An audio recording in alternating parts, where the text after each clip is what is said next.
Sur les traces, c'est l'histoire de...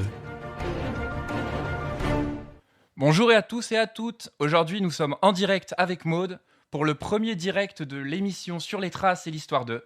Nous allons vous faire partager une enquête en direct sur les ondes de Déclic Radio. J'espère que vous allez bien, chers auditeurs. Donc, pour cette première enquête en direct, nous allons partir sur les traces et l'histoire d'une déclaration de grossesse sous l'Ancien Régime. Donc, on va vous faire vivre cette enquête en direct. J'attends Maude, elle arrive bientôt. Hop, je vous partage directement l'acte sur lequel nous avons travaillé avec Maude. Voilà. Tac, donc j'accepte les invités. Bonjour, on est en direct du coup sur Déclic Radio. Donc bonjour Maude, bonjour Agnès. Bonjour Loïc, bonjour Agnès. Bonjour, est-ce que j'ai le micro ouvert? Donc aujourd'hui, nous partons sur les traces d'une déclaration de grossesse sous l'Ancien Régime et on va voir qu'elle est assez particulière puisque, comme on va voir avec Maude, il y a des hameaux sur la déclaration qui vont nous permettre de déterminer qui sont les parents de la petite qui est née à Hérome dans la Drôme. Alors nous partons donc sur la paroisse d'Hérome. Je vais vous lire à l'instant l'acte de naissance de la petite. Donc le 18 mai 1702 a été baptisée par moi sous-signée Catherine Micale, fille naturelle à Marie Astier du lieu de Solex, paroisse de Praux, âgée d'environ 28 ans, laquelle a dit avoir fait sa déclaration par devant messieurs les officiers de Satilleux, qui portent les enfants appartenant à Joseph Micale de Cavagnon. On verra que ce hameau a une importance particulière, âgé d'environ 25 ans, de la paroisse de Saint-Romain-des, laquelle a déclaré en présence des sous-signés, son parrain a été Jacques-Nicolas du lieu d'Hérome et sa marraine Catherine Astier, habitante à présent de la paroisse d'Hérome. Alors, nous allons voir que les parents, en fait, sont bien loin d'Hérome, ils sont de Praux et de Saint-Romain-des, en Ardèche. Alors déjà, je vais te laisser te présenter, Maude. Eh bien bonjour, moi donc je suis Maude, je suis archiviste pour ma petite société qui s'appelle Archivistoire et je travaille aussi en collectivité territoriale. Alors moi en Loire-Atlantique, je suis bien loin de vous, mais grâce à la technologie, je peux participer avec vous aujourd'hui. Donc voilà, donc je vais essayer d'aider Loïc dans cette sombre histoire de Catherine Micale. Je pense qu'on va s'en sortir plutôt bien. J'espère qu'on va tout trouver. Et puis rendez-vous à la fin pour le résultat. Alors déjà, la première étape, Maude, ça va être quoi? Ça va être de chercher les hameaux de l'acte, on est bien d'accord? Tout à fait. Alors c'est parti, nous allons aller sur la base de la LARA, c'est une autre association que la Saga, qui a répertorié tous les hameaux des communes de l'Ardèche. Donc on va aller sur le hameau de Praux, et là nous allons vite voir que le hameau de Solex n'existe pas, mais il existe un hameau qui est proche phonétiquement, et c'est le hameau de Solaire. Alors regardez bien, nous allons directement sur la paroisse de Praux, donc là on va chercher, hop là. On peut faire directement comme ça pour trouver, tac, ici. Et là, on voit Praux Solaire, il est ici. Alors ça, c'est des bases qui n'existent pas forcément dans tous les départements. Vous avez la chance en Ardèche d'avoir des bases comme ça qui sont très intéressantes. On en a, on en a une en Vendée, par exemple, sur le même principe, parce que je suis aussi en Vendée. Par exemple, sur les soldats de la Première Guerre. Voilà, ça va être exactement le même principe, vous voyez, par nom, etc. Alors, tous les départements n'ont pas ce genre de base. Alors, ceux qui les ont, c'est vraiment un truc super. Il faut absolument les utiliser. Il faut vraiment pas hésiter. On est bien d'accord. Mm. Et donc, la première chose, c'est qu'on sait que Marie Astier, elle est originaire de Praux. Donc, on va aller chercher directement par rapport à sa naissance. On a fait un rapide calcul. Comme sa fille est née en 1702 et qu'elle a dit avoir 28 ans, ça fait qu'elle serait née vers 1674. Or, on regarde sur la base de la saga, en tapant Astier, donc on va directement sur la saga. Hop. On va regarder toute la décennie de 1670 à 1680. Est-ce que tu peux nous expliquer vite fait ce qu'est la saga? Peut-être qu'il y a des gens qui nous écoutent et qui ne le savent pas. La saga, c'est l'association ardéchoise de recherche généalogique. Elle est reconnue d'utilité publique. Elle a été créée dans les années 90, donc elle a plus de 20 ans d'existence. Et c'est une des associations qui est reconnue d'utilité nationale. Voilà. Donc là, on voit bien, sur Praux, il y a quelques actes qui sont trouvés, 12 au total. Mais on voit qu'il n'y a aucun baptême de Marie à Astier qui est référencé et indexé sur la base de la saga. Pourtant, il existe bien un acte de mariage, du coup, qu'on peut retrouver, de Dauphine Olivier et de Didier Astier. Et on va retrouver une première naissance d'une petite qui s'appelle Marie Astier, qui est à la page 50 sur 393. Donc hop, on va aller directement voir cet acte. Tac. Donc là, on est directement dessus. Donc là, on a un mariage qui se passe le 10 octobre 1675 de Astier Didier et de Olivier Dauphine. Est-ce que ça pourrait être les parents de notre petite Marie? On ne sait pas encore. Mais on va aller vérifier s'ils ne sont pas du hameau de Solaire. Donc on va regarder. Ce qui est bien, c'est qu'en plus, avec la saga, vous avez la page qui est indexée. Donc là, je vais aller directement sur le registre notarié et on voit que c'est à la page 4. Vous n'avez pas ça, vous, chez vous, dans votre département? Non, on n'a pas une indexation. Enfin, en tout cas, nous, en Loire-Atlantique, on n'a pas une indexation aussi précise des actes. Après, on a les dépouillements classiques, vous savez, que les associations de généalogistes amateurs font. Donc, ils sont à la disposition du public. Mais après, on n'a pas de choses aussi précises que ça. J'avoue que c'est vraiment bien quand même. On est bien d'accord. Et là, effectivement, on lit l'acte et on voit que c'est bien le couple qui est natif du lieu du Solaire. Donc, est-ce que ça peut Donc, pas être les parents de notre petite Marie? C'est possible. Et là, on va aller vérifier tout de suite la piste. Donc, on va aller regarder le registre de pro. Donc, on retourne sur les archives départementales. Hop. On va dans archives numérisées, registres paroissiaux et d'état civil. On va dans registres paroissiaux catholiques. Parce que bien évidemment, là, on est sur les registres catholiques, mais il y a aussi les registres protestants. Est-ce que vous avez les cahiers du désert chez vous aussi ou pas? pour certains, ils ont été reconstitués. D'accord. Et puis, sinon, on a la totalité, ouais, qui est accessible. Ouais. Parfait. Donc là, je suis en train d'ouvrir le registre paroissial de pro. Hop. Donc on voit là, c'est celui-là. Donc on va aller dessus. Hop. Ok. On va aller dessus et je vais vous montrer à la vue 50. Il y a le baptême d'une petite Marie Astier. Le baptême d'une petite Marie Astier, elle est où? Elle est là. Elle est ici. Marie Astier, âgée de 3 jours, fille de Jean Astier et de Catherine Bossy, mariée, ses pères et mères demeurant à Grattevieille. Et donc, c'est pas la bonne. C'est pas la bonne. Donc, elle, on l'a pas. Donc, ça veut dire qu'il faut continuer à chercher. Donc, on va continuer à dépouiller le registre. Et un tout petit peu plus loin, page 54, donc très peu de temps après. Hop, on avance. Tac. Vous voyez, par contre, on voit que ça a bien débordé quand même pour l'écriture. Hein. Faut arriver à déchiffrer. Bah après, c'est bien écrit. Franchement, ça va. Voilà. C'est simplement que ça, c'est un petit peu. Ça, On a les pages arrière en même temps que les pages avant.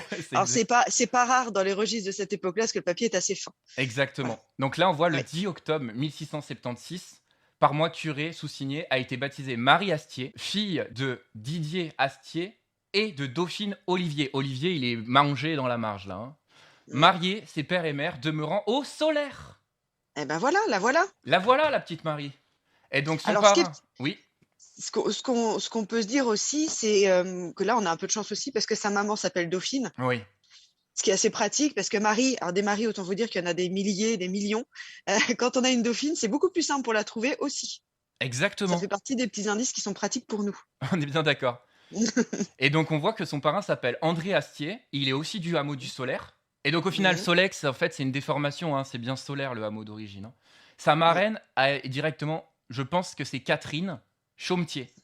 Et Catherine Chaumetier, on va voir qu'elle est très importante puisque c'est la grand-mère en fait de la petite, demeurant directement à Chalot. Donc ça doit être un autre hameau directement de la paroisse. Donc ce qu'on va faire, c'est qu'on va retourner directement sur le contrat de mariage. Hop, donc je reviens dessus. Et on va aller vérifier les parents pour vérifier que ce que je vous dis, c'est bien ça. Donc hop, vue 4. Donc déjà, on a l'ascendance de la mère, pour l'instant. Par contre, quand on va aller sur celle du père, vous allez voir que ça va être beaucoup plus compliqué. Et là, regardez bien. Fille de Jean Olivier et de Catherine Chaumetier. Ce qui veut dire que Catherine Chaumetier est la mère de Dauphine Olivier. Et donc la grand-mère de Marie. Et donc la grand-mère de Marie. Alors maintenant, une question qui va nous interpeller. Pourquoi Marie Astier est allée accoucher directement à Hérôme, qui est quand même à 4h10 de marche de Pau, parce que c'est dans un département voisin, certes, mais quand même 4h10 de marche, fallait les faire à l'époque. Hein. Et du coup, effectivement, le père n'a pas dû reconnaître sa fille, puisqu'ils ne se sont pas mariés. On ne trouve pas de traces de mariage entre Marie Astier et Joseph Mical. Donc maintenant, nous allons passer directement sur Joseph Mical pour voir d'où il peut être originaire, sachant qu'il est dit originaire de Cavagnon. Et qu'est-ce que tu peux nous dire, Maud, sur ce hameau? Eh bien rien, justement. C'est bien là tout le problème. On l'a un petit peu cherché et on ne l'a jamais trouvé, nulle Exactement. part. Et on a même Donc, contacté la mairie de oui, Saint-Romain-des et ils nous ont dit ne voilà. pas connaître ce hameau. C'est très Voilà, étrange quand même. donc là, on a émis des hypothèses, tout un tas d'hypothèses, mais il n'y en a aucune qui nous a vraiment satisfait.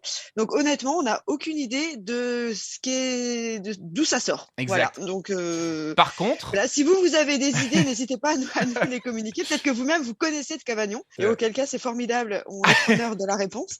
c'est vrai. Voilà, n'hésitez pas à nous dire si vous avez des idées sur voilà, la disparition d'un nom de hameau qui apparaît dans un acte et qui n'apparaît pas ailleurs. Oui. Voilà, si vous avez déjà été confronté, comment vous avez pu résoudre ce problème-là, si vous l'avez résolu, bien entendu. Voilà, on est preneur. Merci. Et sachant que du coup, bah, on va faire pareil. Avec la base de la saga, on va aller chercher Joseph Mhm. Miquel. Et là, on va se rendre compte d'une chose, c'est que ce nom est très peu porté. Voilà, sur Oui. Saint-Romain-des, il n'y en a qu'un. Bon, ce qui est Le pratique. problème, c'est que quand on va aller voir son acte, donc on va à la page 52 de la paroisse de Saint-Romain-des, donc vous voyez, c'est quand même très très pratique. Redirection directement sur l'acte. Donc on sait que c'est la page directement. Hop, 52. Le travail, il est colossal quand même depuis des années de la saga pour la numérisation, en Oui. partenariat avec les archives départementales de Privas, évidemment. Alors, on voit qu'ici, là, voilà. Le 23 juillet 1719 a été enterré au cimetière de Saint-Romain-des Joseph Miquel, du lieu du Liva. Mais c'est pas du tout le hameau qu'on a parlé. On est Non, bien. pas encore. Pas À encore. nous, ouais, on va le chercher aussi. Voilà. Et donc, le hameau du Liva, sur la liste du coup qu'on a vu tout à l'heure, il y est. Il y est bien. Donc, c'est bien un hameau qui existe encore. Alors, deux hypothèses. Il se peut que Joseph Miquel soit né sur un hameau frontalier entre Saint-Romain-des et une autre paroisse, et qui Mhm, aujourd'hui, ce hameau a été englouti dans un autre hameau. Ce que je pense vraiment que ce qui s'est passé. Puisque même mhm. sur la carte de Cassini qu'on peut retrouver sur Gallica ou sur les cartes IGN de l'époque, eh ben on l'a pas. Il n'existe pas. Alors que pourtant, on est bien sûr qu'en 1702, il existait, puisque sinon, il ne serait pas noté sur l'acte de naissance de Catherine Miquel. Et là, Alors, on a aussi, quand on a cherché Cavagnon, on a aussi cherché des approximations dans l'orthographe, dans la prononciation comme Solex et solaire. On s'est dit, on va aussi chercher ça. Et on n'a rien trouvé qui pouvait s'approcher ni de près ni de loin de Cavagnon. Donc voilà, on en est encore exactement, là. c'est ça. Donc après, par rapport à ça, on retourne directement. Hop. Donc, du On coup, retourne on sait qu'il directement est né vers à sur peu près Joseph Miquel. Donc on 1677. va Donc, on retrouver retourne. sur la base de la saga. On revient en arrière. Tac. Miquel. On va directement chercher Joseph. On sait qu'il est né donc à peu près en 1677. Donc là, ce qu'on va faire, c'est qu'on va faire 1680, 1670. Et on va chercher tous les Miquel qui sont nés dans cette période. Mhm. Alors là, on voit qu'il y en a pas mal. Et ce qui va nous intéresser, ça va être ce couple. Alors, il est où? Voilà. Michael Sébastien et Chomel Philippe. Alors pourquoi, vous allez me dire? On va aller découvrir la réponse tout de suite. On va aller voir vue 137. Alors, vue 137. Hop. Tac. Donc là, il doit être tout en haut. Voilà. Alors oui, comme vous pouvez voir, il y a quand même des actes qui sont raturés. Mais bon, ça, c'est parce qu'il y a eu des erreurs de l'époque. Ça, c'est possible. Le 14e septembre, jour de Sainte-Croix. Donc en plus, on sait que c'était le jour de Sainte-Croix. Parfait. J'ai fait la bénédiction nuptiale à Étienne Miquel, mais en fait, c'est barré. Et là, on voit bien que c'est Sébastien, le nom. Mhm. Fils de Michel et de Catherine Noyaret. Alors, Noyaret, c'est un nom très courant en Ardèche. Du lieu mince, j'ai oublié, j'ai mangé la paroisse. De Liva. Et en fait, là, on voit l'Oliva. Et en fait, c'est Oui. Oliva qui est un hameau aujourd'hui. C'est pour ça qu'ils ont fait une contraction dans l'acte de décès de Joseph Miquel. Donc, on suppose avec Maude que le couple Sébastien Miquel et Catherine Noyaret sont les parents de Joseph Miquel. Je ne sais pas ce que vous en pensez. Est-ce que vous êtes de notre avis? Pour l'instant, on n'a pas la preuve formelle. Mais le fait qu'ils soient du même hameau quand même, Oui. et en plus, ils seraient nés à peu près à cette date-là, parce que là, ils se sont mariés en 1677, ce qui veut Oui. dire que leur petit, il est né après septembre. Ou avant, si c'est un enfant naturel reconnu. Le problème, c'est qu'il n'y a pas de reconnaissance. Donc forcément, il est né après le mariage. Donc, on continue l'enquête. Et donc, on sait que le mari, il est le fils, donc on a dit, de Michel et de Catherine Noyaret. Et la Mhm. femme, donc Philippe Chaumel, elle est la fille de Artaud, donc qui a un prénom quand même pas très courant, et de Catherine Richaud, ou Richard. On ne sait pas si c'est un R ou un U. Il faut Mhm. faire attention aux variantes phonétiques. Ça, c'est très, très important. Donc après, on continue l'enquête. Et donc, on a une énorme interrogation. On ne sait toujours pas où Joseph Mical a pu naître. Donc, ce qu'on va faire, c'est qu'on va dépouiller le registre d'Ardois parce qu'il est peut-être né sur la commune d'Ardois. C'est possible. Donc, on va continuer à aller derrière. Hop. Là, on voit aussi qu'il y a toujours une Claudine Noyaret. Donc, ça a l'air d'être un nom de la paroisse directement de Ardois. Hop. Donc, on continue de dépouiller. Après, on a de la chance, c'est quand même vachement bien écrit, hein. Là, on a un Pierre Mical, fils de Sébastien et de Philippe Chauvet. Donc déjà, c'est pas le même couple. Marié du lieu de Forani. Donc déjà, on voit que le hameau, c'est pas du tout le même, hein. Mhm. C'est bien un couple différent du premier qu'on a vu, et pourtant le père s'appelle exactement comme le père avant. Peut-être un cousin. Donc on continue. Est-ce que tu peux donner quelques exemples au niveau des archives notariées, Maude? Des exemples de quoi tu veux? Par exemple, si tu as déjà fait des déclarations de grossesse pour retrouver, si tu as des exemples dans tes enquêtes, ou même en Alors, salle de lecture, peut-être. alors, en salle de lecture, j'en ai pas. Alors, en salle de lecture, j'en ai pas eu. Parce que finalement, les gens se débrouillent un peu tout seuls, finalement. Mhm. Et moi, pour mes enquêtes, non plus, en fait. J'ai pas encore eu affaire à ce genre de choses. Moi, ils ont fait, pour l'instant, ils sont tous dans la légalité pour moi. Donc, j'ai pas eu à... Je mets des guillemets à l'égalité, bien entendu, hein. Donc, j'ai pas eu, non, j'ai pas eu la nécessité de chercher dans les déclarations de grossesse. Il n'empêche que toi, tu as cherché, Mm. Oui, notamment pour cette enquête-là. exactement. Et quelle est la Et réponse? à toi de nous dire, à toi de nous dire. À moi de vous dire. Ok. Eh bien oui, effectivement, j'ai contacté les archives départementales de Privas parce que je savais qu'elle était passée devant les juges de Satilleux pour déclarer sa fille. Et Mhm. malheureusement, comme c'est souvent le cas, la déclaration de grossesse devant les juges de Satilleux a été perdue. Elle n'a pas été retrouvée en série 82B, parce que c'est la série B et la série d'Ancien Régime, Mhm. voire l'ancienne émission qu'on a fait avec Maud qui parlait directement justement des séries Oui. de justice, il fallait que la mère passe devant les juges pour déclarer la naissance de sa fille. Voilà, ou de son fils d'ailleurs, hein, parce que ça peut être un fils naturel ou une fille naturelle. Et ce qui est bizarre, c'est qu'effectivement, si on cherche sur la base de la saga un mariage entre Michal et Astier, on ne trouvera rien, hein. Je vais vous montrer. Hop. Je ne mets pas de date exprès pour. On va regarder. Voilà. Rien. Ça n'existe pas. Ce qui veut bien Et dire alors, qu'il ne l'a pas épousée, ça c'est sûr. est-ce qu'on peut essayer avec un autre orthographe ou une autre orthographe, je sais Bien jamais. sûr, bien Pour sûr. Astier, par exemple, en ajoutant un H au début. Oui, parce qu'il faut savoir que Astier, c'est aussi le nom d'un célèbre acteur. Ou si vous connaissez Camelot, Oui. Alexandre Astier, il est ardéchois d'origine. Oui, alors ça allait être ma question, en fait. Je voulais te la poser. Et Exactement. Et oui, il est ardéchois d'origine. Et Astier peut effectivement s'écrire avec un H, peut s'écrire aussi avec un Y à l'époque. Enfin, ils sont fantaisistes sur plein d'orthographes possibles. Mhm. Donc, ce qu'on peut faire, c'est qu'on peut regarder directement s'il y a un mariage avec cette orthographe-là. Non plus. Mais ce qui va nous intéresser aussi, c'est de revenir à la marraine de la petite. La marraine de la petite Oui, s'appelle Catherine Astier. tout à Et elle fait. est dite demeurant à Hérom depuis peu. Ce qui veut dire qu'elle n'est pas originaire d'Hérom. Alors, qu'est-ce qui l'a Oui, poussée à venir sur Hérom? Ah, bonne question. Et donc là, on va aller vérifier si Catherine Astier pourrait pas être de pro. On ne sait jamais. ça peut Donc, valoir le coup d'essayer, en tout cas. on va faire exactement ce que tu as dit. On va mettre un H. Hop, on va mettre Catherine Astier. Parfois, il faut un petit peu jongler comme ça avec les orthographes. Ça peut des fois nous donner Les pistes. des pistes. Oui. Et on est bien d'accord. Hop, on va mettre pro du coup. Et voilà. Alors, ce qui est intéressant, c'est qu'on sait très bien que Catherine Astier, ça peut pas être celle qui s'est mariée.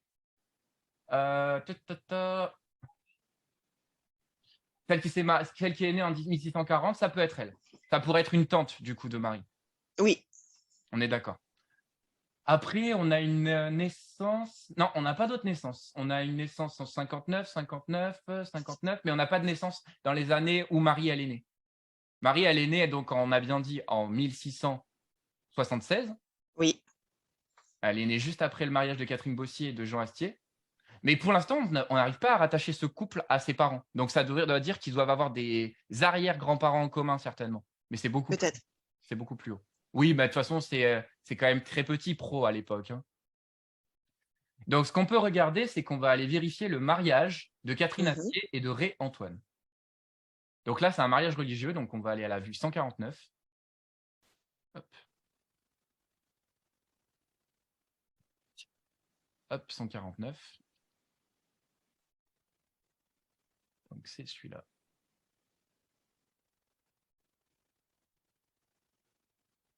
Donc on voit que c'est le mariage de Antoine Ray demeurant au lieu de Ray et Catherine Astier demeurant à Malatray. Donc déjà, c'est un autre hameau. Il y a très peu de chances que ça soit de la même famille, hein, quand même, hein.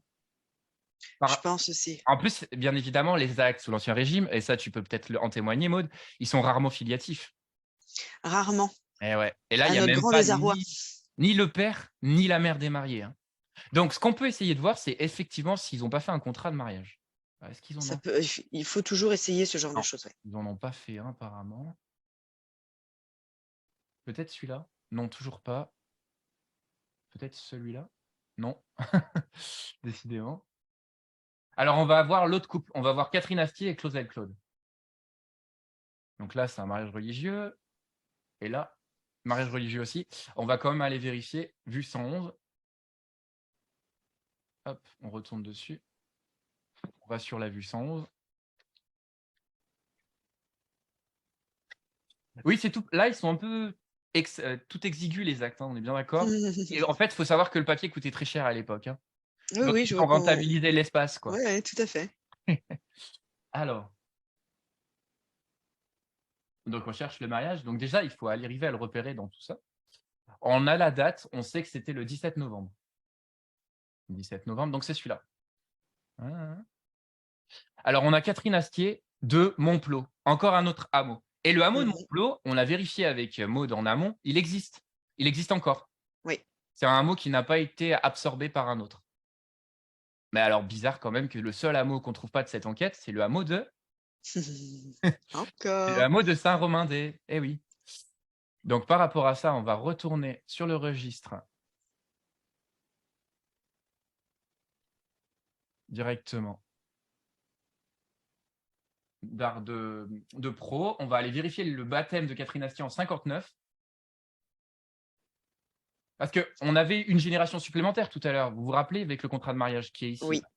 On sait que Didier Astier, il est le fils de Mathieu et de Marie Dufaux. Donc, espérons que Catherine soit la fille directement de ce couple. On va aller vérifier ça. Vue 47. Parce que la marraine, forcément, elle est de la famille de la Oui. mère, c'est obligé. Enfin, il y a Oui, c'est rare qu'il en soit autrement. Voilà, on est bien d'accord. Mm. Voire 44.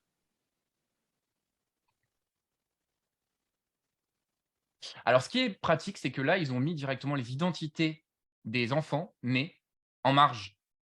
Oui. C'est pas Alors ça, toujours c'est le cas. vachement bien aussi quand ça arrive, parce que c'est pas toujours le cas, On est encore bien une d'accord, fois. c'est ça. Ouais.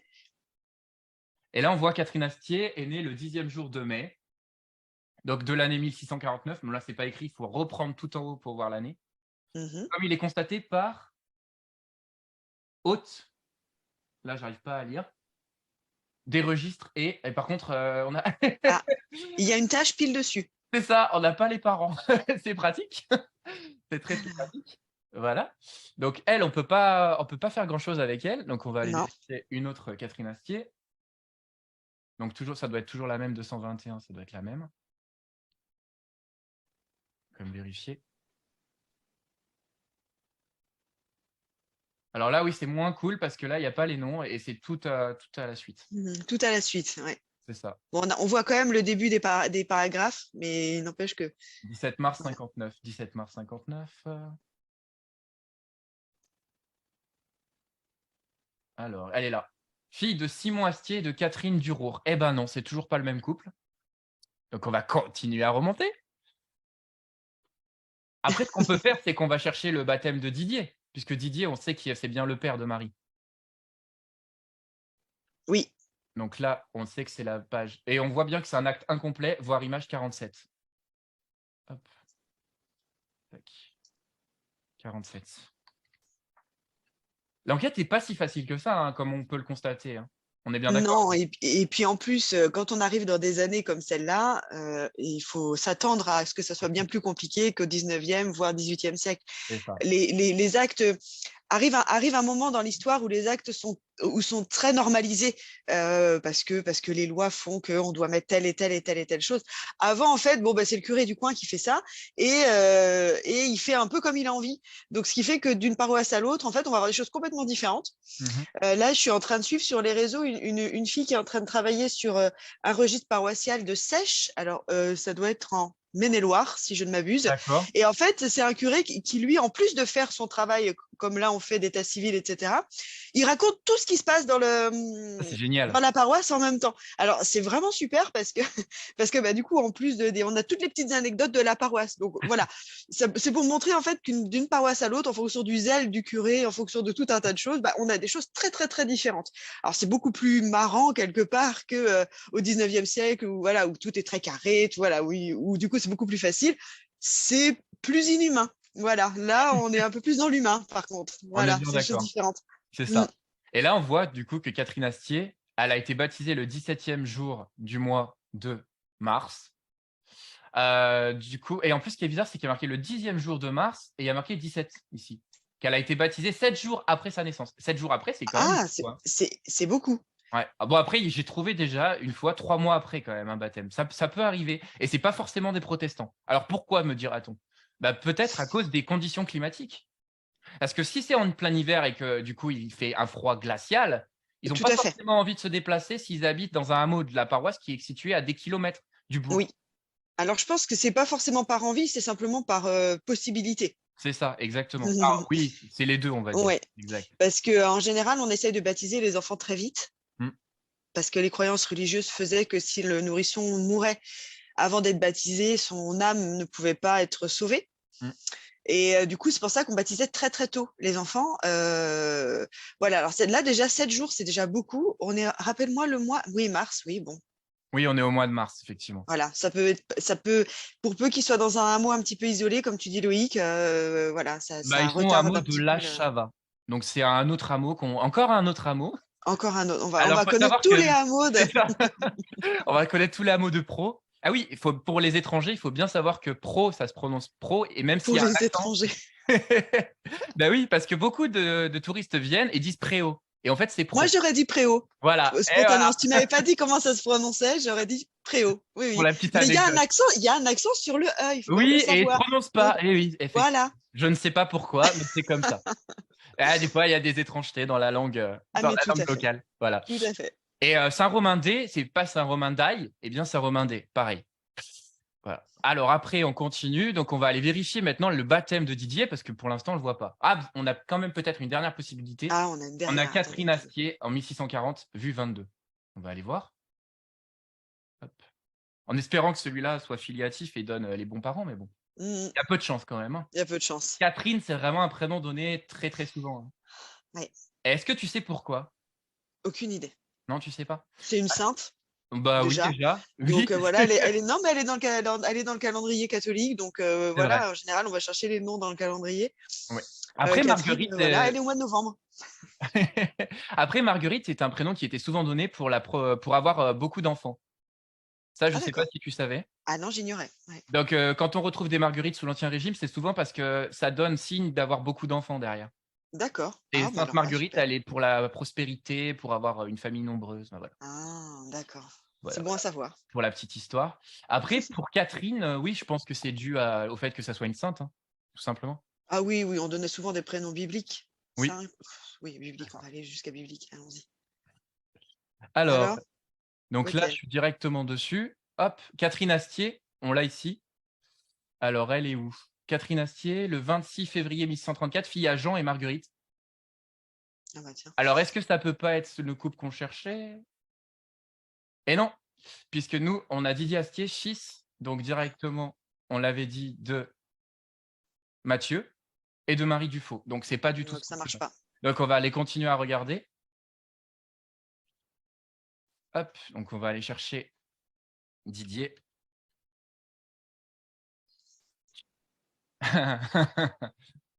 Alors là, on a un Olivier Didier. Toc, on va enlever le H. Donc, il y a pas, on n'a pas. On va enlever On n'a pro. pas. Peut-être qu'il n'est pas né à pro, hein, après tout. Oui. Ah, il y en a. Oui. Astier Didier, Grangier Marie à Saint-Félicien. Grangier Marie, Astier Didier. Alors, on a un baptême à Saint-Félicien. Il pourrait être de Saint-Fé. Le problème, c'est que là, on est en 1694, donc c'est bien après. Donc, on va faire par sonorité. On peut aussi regarder directement les noms sur la base de la saga, soit par le terme exact, soit par le terme au début, soit à la Mhm. fin, soit y Mhm. compris dans, ou soit par terme sonore. Et ça, c'est quand même très, très chouette. Et ça montre aussi le gros travail qui a été fait en indexation par la saga. C'est vraiment un truc hyper chouette. Ah, on est bien d'accord, c'est un travail de fou, hein. Donc, on voit que non, le seul mariage qu'il y a de Astier-Didier, c'est avec Dauphine Olivier à Pro. Le 10 Ouais, octobre donc c'est celui. 1675, c'est le contrat de mariage. Et le Mhm. mariage religieux, il a été passé sûrement peu de temps après, mais il n'est pas indexé. Donc, il faudrait retrouver le mariage religieux de Didier Astier. D'accord. Et Didier, ça peut s'écrire comme on le voit, D-E-Y-D-I-E-R. Donc, c'est pas Ouais. Didier comme aujourd'hui, c'est dédié en fait. Mais bon, on voit que c'est le même prénom, hein. Par contre, il faudrait voir si on peut avoir son décès. Alors, ce qui est sûr, c'est qu'on a le testament de Olivier Dauphine, donc que je vais vous montrer tout de suite. Hop.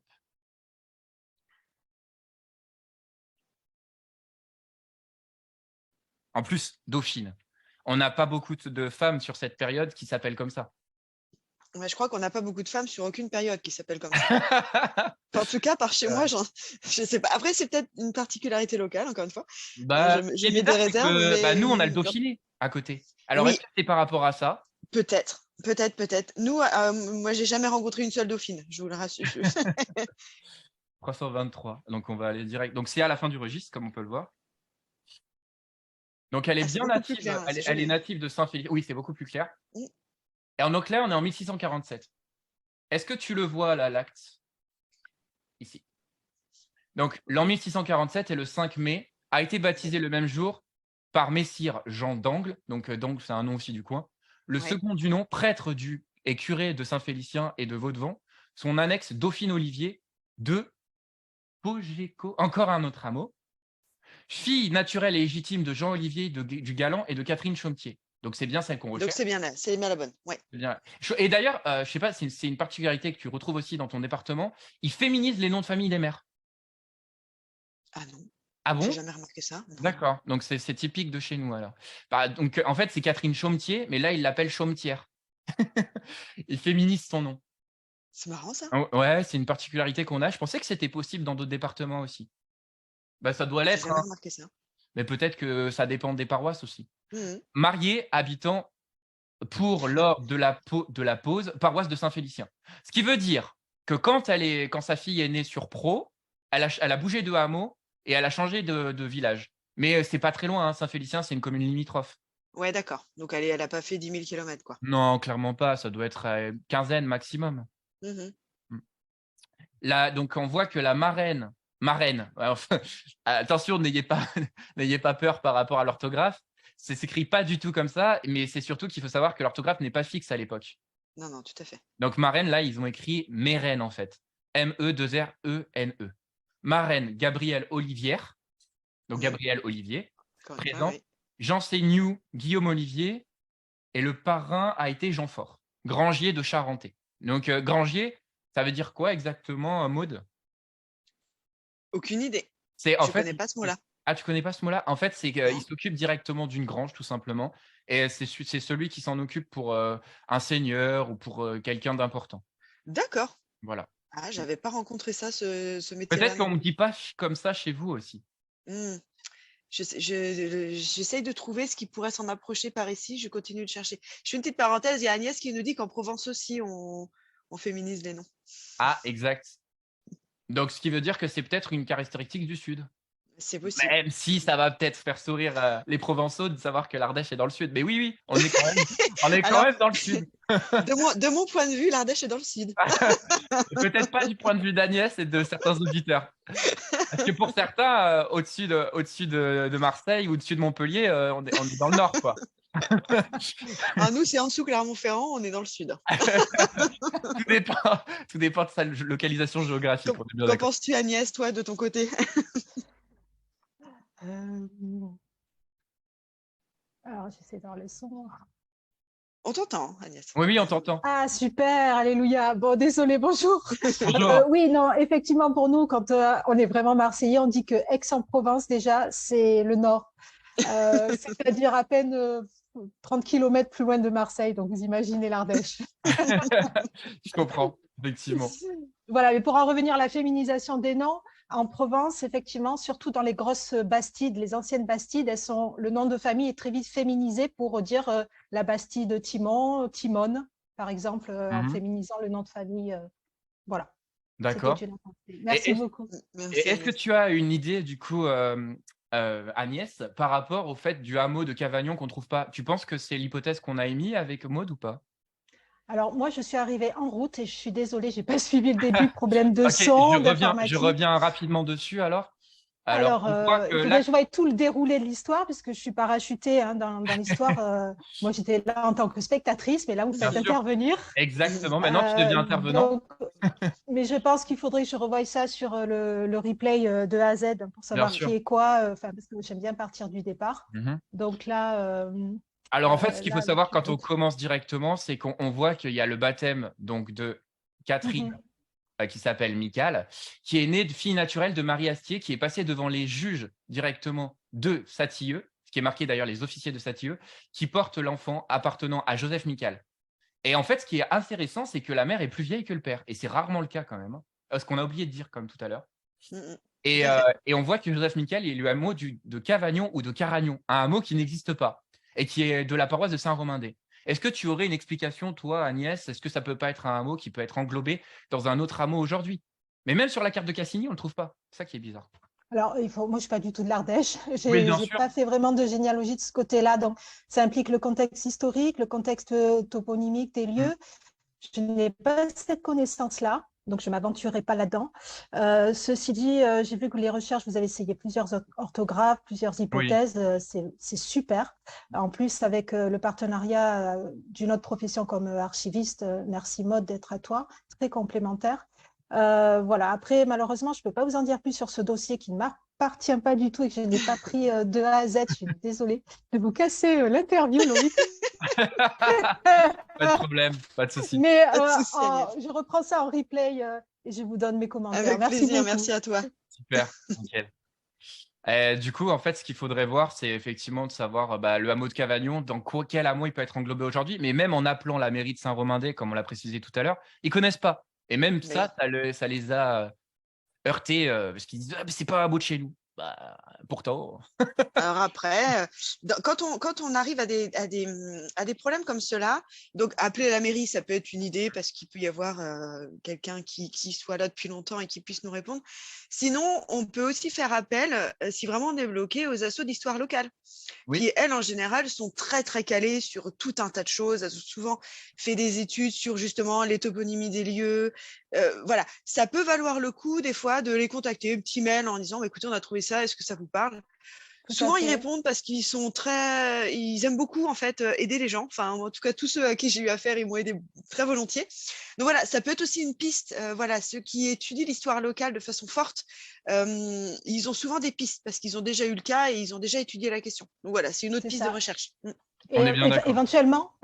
Éventuellement, regarder les cartes de Cassini, comment le hameau s'appelait au tout début, vraiment le Oui. plus loin qu'on puisse remonter. Sur Internet, on peut voir des choses magnifiques en ligne.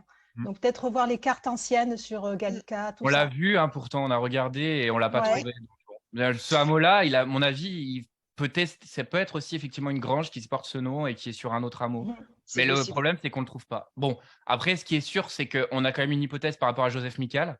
Ça va être la conclusion du coup de cette émission. J'espère que cette émission vous aura plu et on se retrouve très bientôt pour une nouvelle émission sur Déclic Radio. Merci Maud. Merci, Loïc. C'était Sur les traces et l'histoire d'eux, présenté par Loïc Duchamp. Retrouvez l'émission chaque samedi à partir de 9h sur Déclic Radio avec 2 émissions inédites par mois pour vous plonger au cœur de l'histoire de personnalités ardéchoises et d'ailleurs.